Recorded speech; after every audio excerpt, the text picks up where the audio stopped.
Let me introduce you to the next state rep from the 165th, Tom Quinn. Thank you. You know, I've been teaching for a long time, and they say if there's a television on anywhere in the room, everybody looks at it. So I won't be offended at all if, as I'm talking, I see you looking over to see if, suddenly there's a projection, because I think there's some other race going on tonight. I'm not sure. You've heard the word change a lot in this election, and obviously somebody like me has got to talk about change. I'm talking to people about voting to remove somebody who's been there for 20 years, who's been in office since before the internet, who's somebody that, to make the case that I need your help to make, we've got to make that case for change in some specific ways. And I was reminded of something I saw as a kid. The church where I went to had this plaque up on the wall, and the quote on it was, "To change often is to become perfect." And it was attributed to Cardinal Newman. I read an article recently that actually said that Winston Churchill said it, so I'm not sure whether it was Newman or Churchill, and that reminded me of my favorite Winston Churchill story. Churchill was at a gathering not unlike this one, and Churchill, as some of you may know, enjoyed to drink a little bit. And he was at a party, and a woman came up to him and said, "Sir, you're drunk." And Churchill looked at him and looked at her and said, "Oh, madam, you're ugly. And in the morning, I shall be sober. You, however, shall remain ugly." I have no idea what that has to do with anything. I just enjoy telling that story. So, the idea to change often is to become perfect is something that I think we need to be able to talk to people in 165th about how exactly I'm somebody that offers change. I don't think it's enough to say, well, let's just vote for somebody different. Or as Susan, when she was wanting to vote for Jimmy Carter when she was younger, said, let's give the new guy a chance. I think we need to give people a little bit more than that when it comes to the kind of change that we're looking for. And there's three things that have struck me that I think I can offer that are different, that are unique. And the first is something that I've been surprised by and kind of plays right into the background I have. I've been a teacher, that's my profession. And when I ask people about what they're concerned about, I started to ask people this question. I'd like to ask it of you right now. If any of you have children or have grandchildren or know people that have kids or have grandkids or spend time in schools, ask them or pay attention yourself how much time kids today spend taking standardized tests. And there's nobody in Harrisburg who is standing up and saying, why don't we teach kids and not test them? Why don't we actually go in and improve the schools and the curriculum they have, instead of coming up with slogans like "No Child Left Behind" or "Let's hold everybody accountable," "Let's teach to high standards"? How can you do that when you're actually teaching less and less and less? And when I talk to people, when I'm knocking on those doors, and some of them are scared the Democrats come to their door, and I make that point, I get a lot of agreement to that.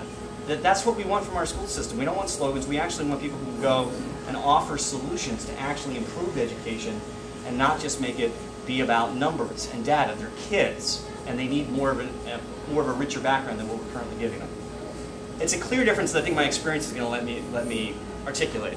The other thing that is different about me is that I've never done this before. I haven't been in Harrisburg for 20 years. Harrisburg, as some of you may know, is like moving an oil tanker. It's like actually getting change to happen in Harrisburg is very unwieldy. It's very difficult. And the last election Larry Healy ran last time was a great wave of change. There were 52 new people who got there, and Brian can attest to this. Even now, that change is still difficult to accomplish in Harrisburg. They need people who go there not beholden to the institution of government. They need people to actually go and say, what's the purpose of the legislature? Why are we there? It's to make things better for people. It's to make sure that people have good jobs, they have health care, and their education system works. It's not to be somebody part of the culture that exists in Harrisburg.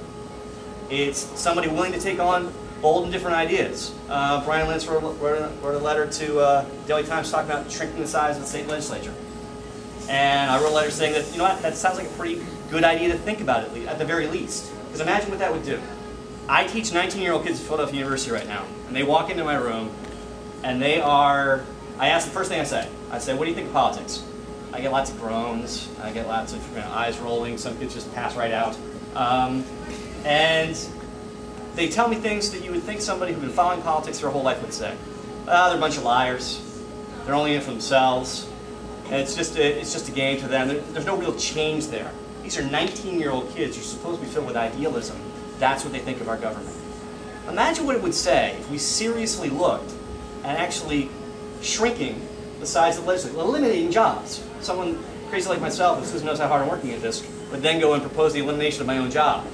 Imagine if they seriously took on that debate, the kind of confidence after they got over the initial shock. There were actually people who were there trying to find a better way to make things happen. Why is it that our legislators get $150 a day to go to work? That's a pretty nice deal. I think that we've reached a point when it comes to healthcare that that change is mandated. We must make a change in the way we provide healthcare to people. Just as I asked you to think about what experience you have when it comes to kids and testing, right now we probably spend the rest of the night, and we want to find out who won, rest of the night going around the room, and each and every one of you could probably share with me your absurd stories about healthcare. Ours is someone in our family who's diagnosed as being diabetic. A healthcare company covers the insulin, but they don't cover the needles. Just throw it at the person. I'm not sure what you're supposed to do. A good friend of mine whose father unfortunately needed a lung transplant was told the oxygen was covered, not the tanks to deliver it. And all the things that we go through, those of us who are fortunate enough to have insurance, the hoops we have to jump through to actually make that coverage come through. It's not who I think we are as a people. I think we're better than that. And I think with all the things that we've accomplished, that we've got to find a healthcare system, a way to deliver healthcare to every single Pennsylvanian like the governor wants to do. But to also make it more affordable and accessible to all of us. Because I don't think our health should be tied indirectly to our wealth. That's something that's part of who I am. And that's the reason why I'm running. If you want to know why I'm running, I think the education issue is something that's kind of in my wheelhouse. I'm strong for it, but it's personal experience with healthcare that's brought me to make this kind of commitment to this race. That's a difference, I think. And a very dear friend of mine recently said to me that idealism is foolish. And I think I agree with that to a certain extent, with one very important qualification.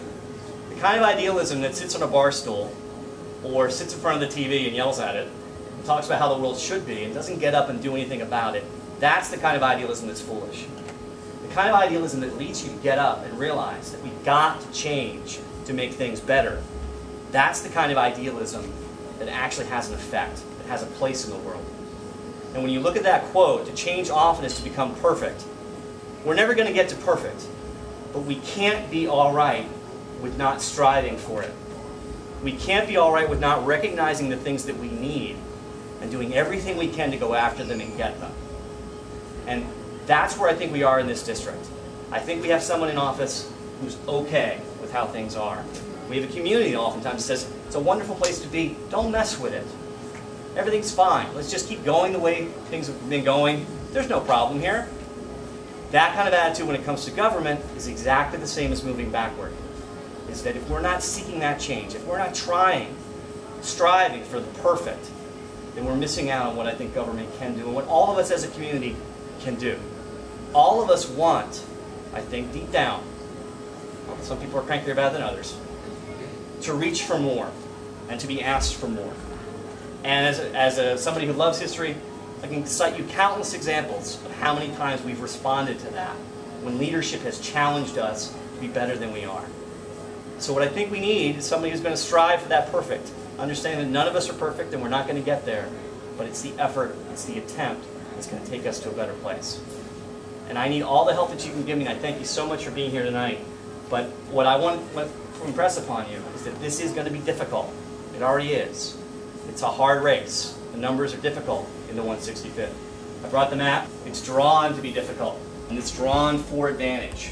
And what that means is the race is going to be hard. But one thing I think about is that just because something is hard doesn't mean that you don't accomplish it and that you don't do it. And think about what it's going to be like in January of 2009 when all of you come up to Harrisburg and are there when I'm sworn in, when you recognize just how hard this was and how far we came and what we were able to accomplish.